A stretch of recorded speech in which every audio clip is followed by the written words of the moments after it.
देखिए latest episodes बिल्कुल ad free. Bharat Ratna doctor Bhimrao Ambedkar को कोटि कोटि नमन। ये कार्यक्रम डॉक्टर भीमराव अंबेडकर के जीवन पर आधारित है, जहां भारत की जनता के प्रति उनके योगदानों को पूरी सजगता से चित्रित और रेखांकित करने का प्रयास है। कार्यक्रम में दिखाई गई घटनाएं लब्ध पुस्तकों से ली गई हैं। इस कार्यक्रम के जरिए चैनल की ओर से एक विश्वसनीय, सजग और सकारात्मक प्रयास है कि डॉक्टर बाबा साहेब भीमराव अंबेडकर के जीवन की संघर्ष यात्रा एवं गौरव गाथा पूरे आदर के साथ घर घर पहुंचे और उनके योगदानों से सभी संपूर्णता में परिचित और आह्लादित हों।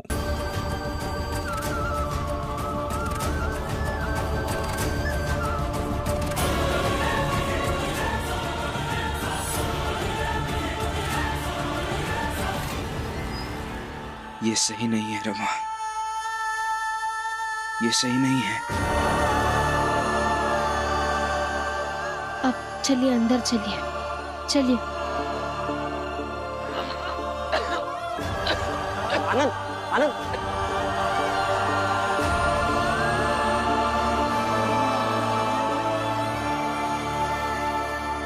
आनंद, क्या हुआ?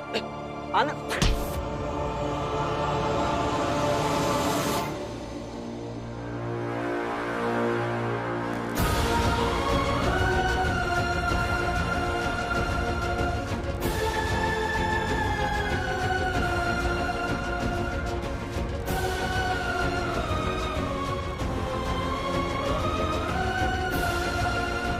बाला भैया,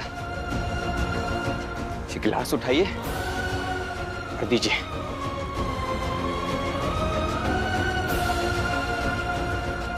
गिलास उठाइए।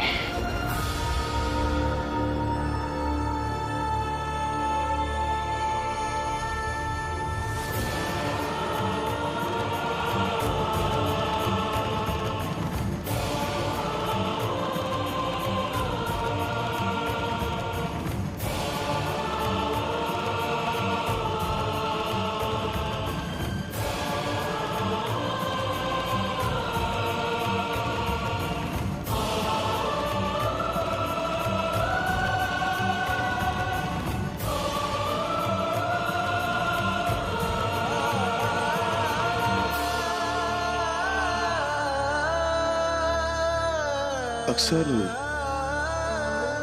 अपने बेटे की हार पर एक बाप को उसे नीचा दिखाना अच्छा नहीं लगता।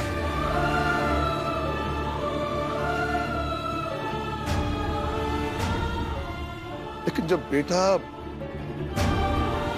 अपनी मर्यादा, आदर्श, नीति भूल जाए तो उसका मजाक उड़ाना निश्चित है। लेकिन मुझे ऐसा लगता है कि सबसे पहले उसके बाप का मजाक उड़ाना शुरू कर देना चाहिए, ताकि बेटे को बुरा लगे और वो सुधर सके।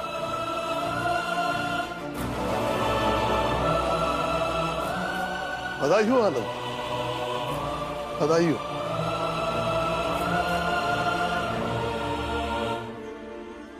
जीत गए तुम।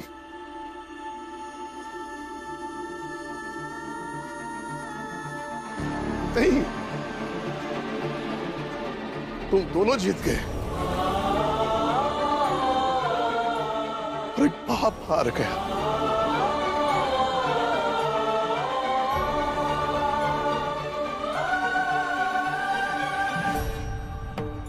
मालिक, वो भीमराव ही नहीं बल्कि जेके साथ रहा था, वो भी जीते लगा है। अब बताइए ना मालिक, वो आनंद जैसा बीमार आदमी जो इतना कमजोर रहा है, वो तक बाला का धक्का दे डारिस। हमका तब समझे नहीं आवा कि वो आनंद के ताकत रही कि भीमराव की। सीधे सीधे बता, जो काम दिया था वो हुआ या नहीं हुआ? हाँ, हो गया।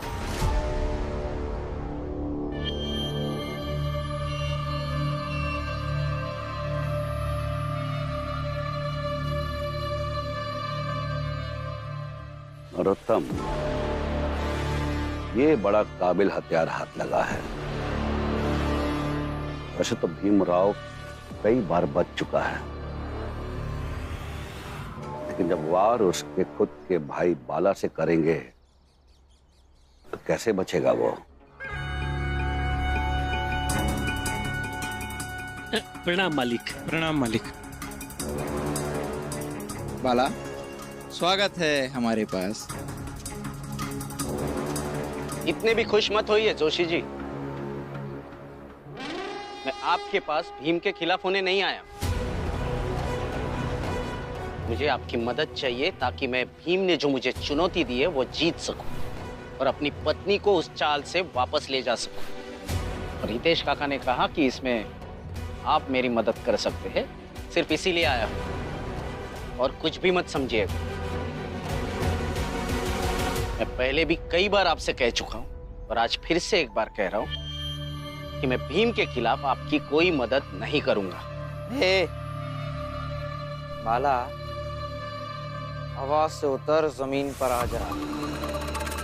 मदद हम करते हैं लोगों की, और मदद की बात है सब बाद में। पहले मर्द बनना सीख। मालिक,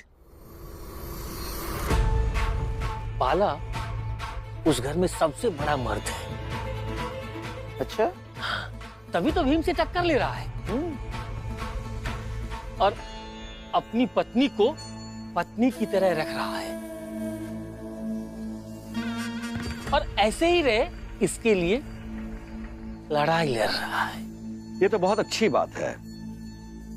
अगर बाला अपनी पत्नी को पत्नी की तरह रखता है तो ये अवश्य जीतेगा। लेकिन कैसे जीतेगा? अब तो आनंद भी आ गया है और राम जी और बुआ पहले से ही एक खिलाफ हैं।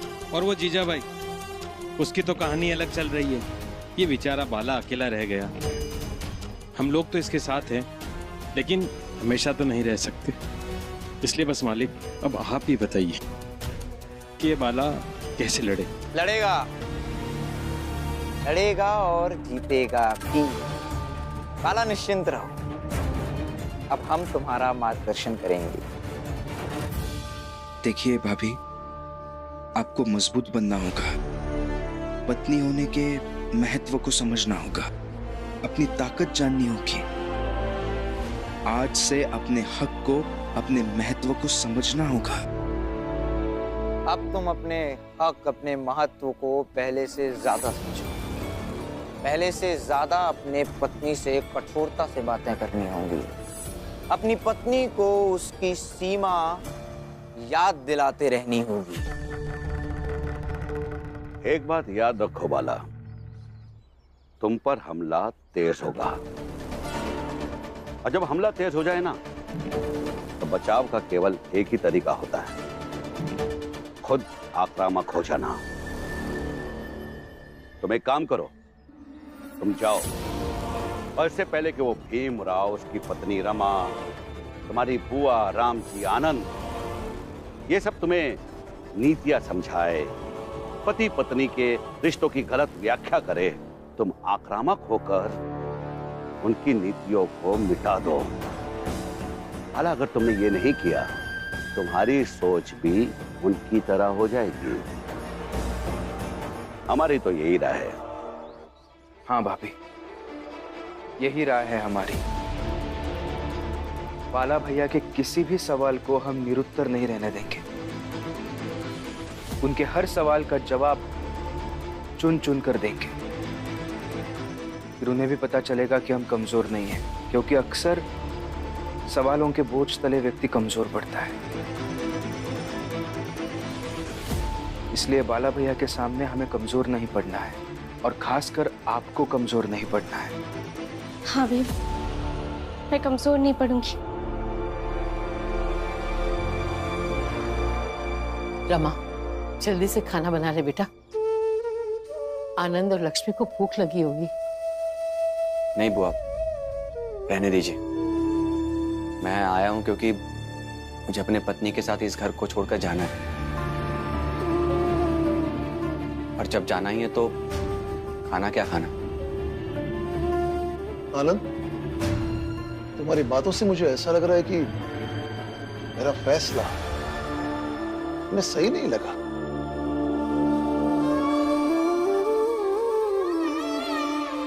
हाँ बाबा, नहीं लगा।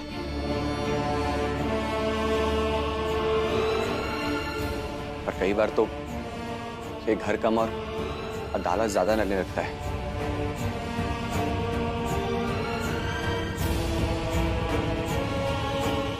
लेकिन मैं बाला भैया नहीं हूं कि मैं आपसे बहस करूं, आपको भला बुरा कहूं।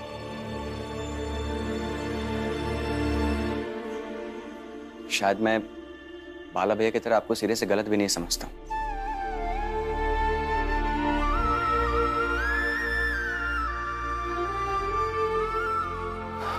लक्ष्मी, चलो सामान बांधना है।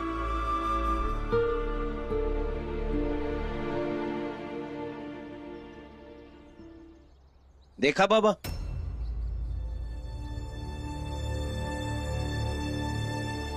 आपका एक और बेटा आपकी तरफ बनने चला है।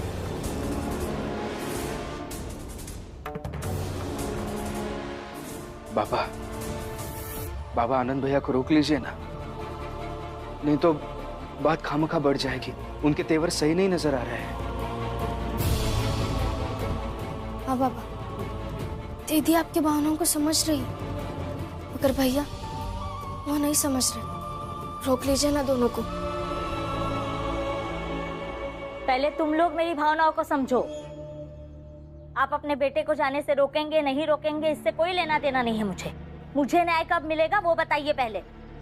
और भीम, तुमने ये जो लिख कर दिया है ना कि मुझे न्याय जरूर मिलेगा, इस पर कुछ सोचो।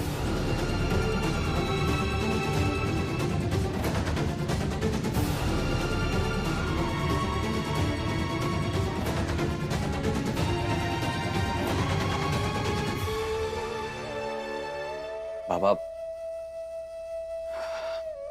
चलता हूं। मगर बाबा, आप हमारे लिए दुखी मत होइएगा। बाबा किसी के लिए दुखी नहीं होते, इनके लिए इनका आदर्श सबसे पहले और फैसला अंतिम। आनंद भैया ऐसे मत कहिए। भीम, मुझे तुमसे कोई शिकायत नहीं है, लेकिन बाबा से कई सारी है। इस घर में भीम, रमा और शायद बुआ को छोड़कर सबको बाबा से शिकायत है।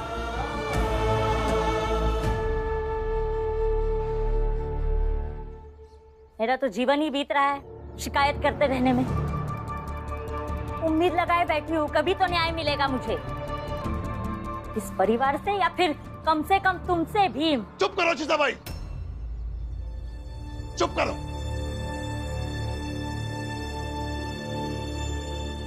न्याय की रट लगा के रखी है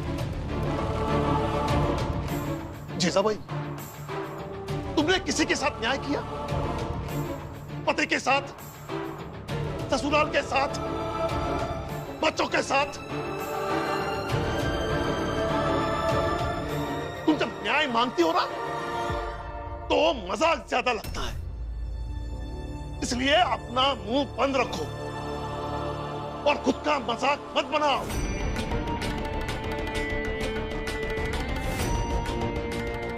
और तुम दोनों, आनंद और लक्ष्मी, मेरे प्रति तुम दोनों को शिकायत है ना, तो उस शिकायत को वैसे ही रहने दो। ये बुढ़ा बाप उन शिकायतों की कभी सफाई नहीं देगा, कभी नहीं देगा।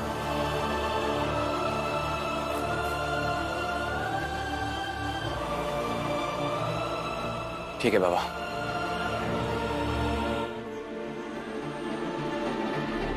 चलो लक्ष्मी।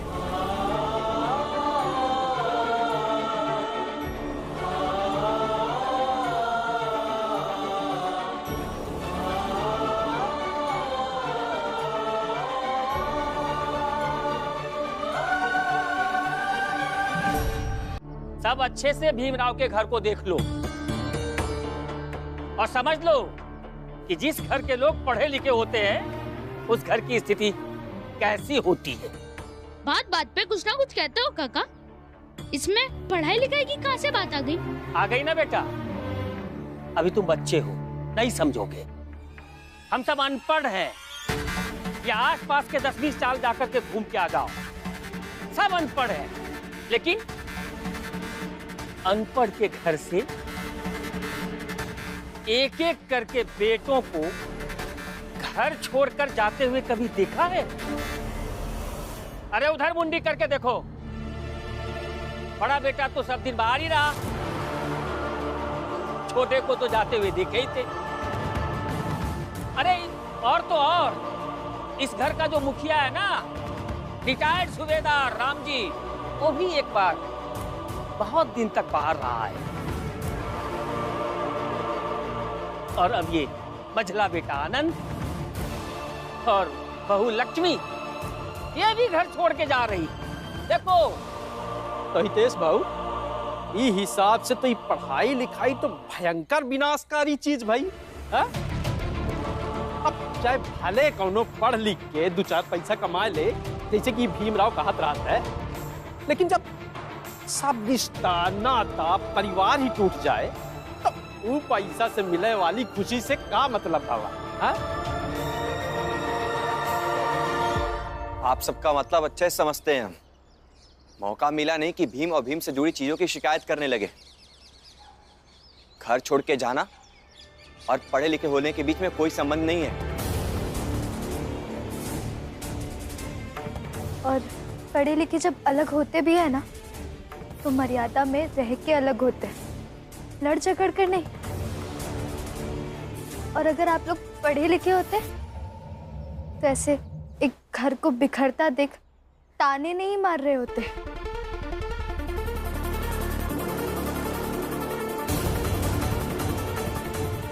चलो लक्ष्मी। आनंद और लक्ष्मी, तुम दोनों यहीं रुको, मैं अभी आ रही हूँ।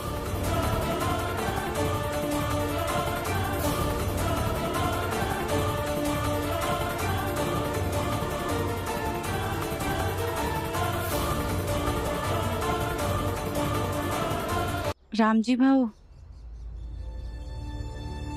आपसे एक बात कहनी थी। जी कहिए। इतने सालों से आपको इस चाल में देखा है, आपके परिवार के साथ रही हूँ, और एक ही पंक्ति में कहूँ तो आपके परिवार का होना ऐसा लगता है जैसे अंधेरे में उजाला है। आप लोगों की बातें, आप लोगों की सोच, ये सब सोचने पर मजबूर करती हैं। मैं परिस्थितिवश भले ही भीम के पक्ष में रहूं या विपक्ष में, लेकिन मैं ये दिल से चाहती हूँ मेरा बेटा दीपक भले ही पूरा भीम जैसा न बने, लेकिन थोड़ा तो बने, जिससे उसका जीवन, उसकी किस्मत बदल जाए।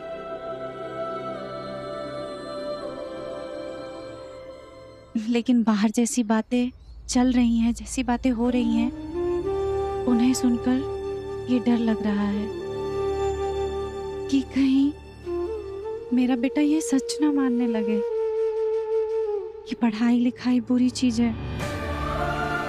पढ़ने लिखने से घर बिखर जाता है और वो उससे दूर हो जाए, और ये दूरी मैं बिल्कुल नहीं चाहती। हाँ, कई बार हालात के सामने मैं हार मान लेती हूँ, लेकिन मैं ये जानती हूँ कि यही पढ़ाई लिखाई, यही किताबें उसे एक दिन पक्के उसूल वाला व्यक्ति बनाएंगी। और मैं मानती हूँ कि आनंद और लक्ष्मी को सजा भी आपने अपने पक्के उसूल के कारण ही दी है। लेकिन दीपक अभी बहुत छोटा है, उसे ये सब कुछ नहीं समझेगा। उसे तो बस यही लगेगा कि आपका घर पढ़ा लिखा है और बारी बारी करके सब अलग हो गए।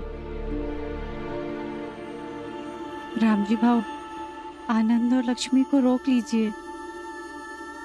अगर उन्हें आप रोकेंगे तो वो रुक जाएंगे और दीपक की सोच गलत दिशा में बढ़ने से रुक जाएगी। रोक लीजिए उन्हें।